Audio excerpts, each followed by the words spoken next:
What's happening, buddy? This is Hey Denims with a designer who codes. In this project, I want to host this little website, just a static website with an index, an images folder, and a custom CSS. I want to host this on GitHub. So if I head over to GitHub, I'm going to pull over this right here, and we'll hide Chrome in this direction. I'm going to create a new repository. I'm going to call this one my email landing page. And I'll say email landing page. And public, and create repository. Now, since it is just, if I come down here, just HTML and CSS, what I want to do is I just want to upload some files. So it says, get started creating a new file or upload an existing set of files. I'm going to click upload, and it says to drag and drop them right here. If I come right down here, I grab all of these three things and I drag them into this area. What I'm going to get, I come down to the bottom, I'm going to commit the changes by saying commit changes.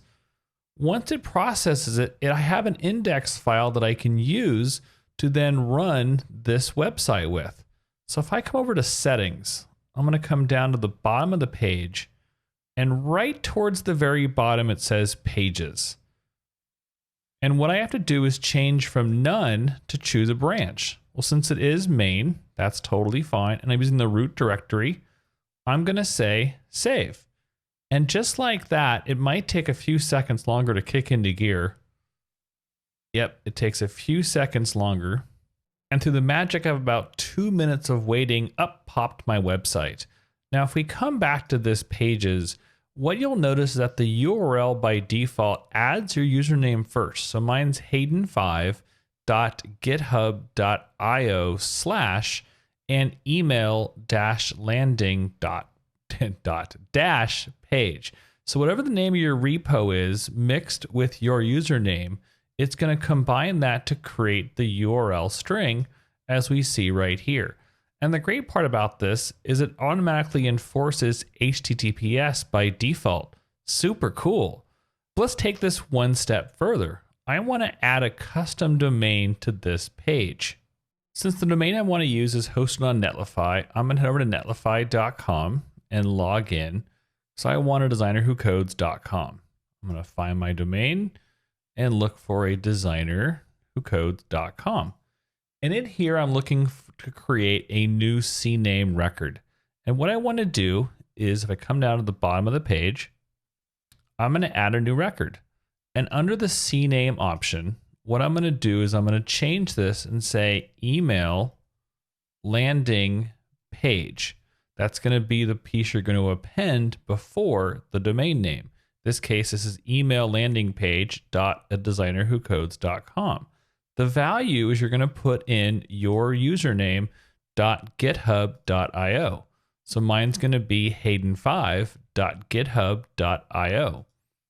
And place it in here and say save.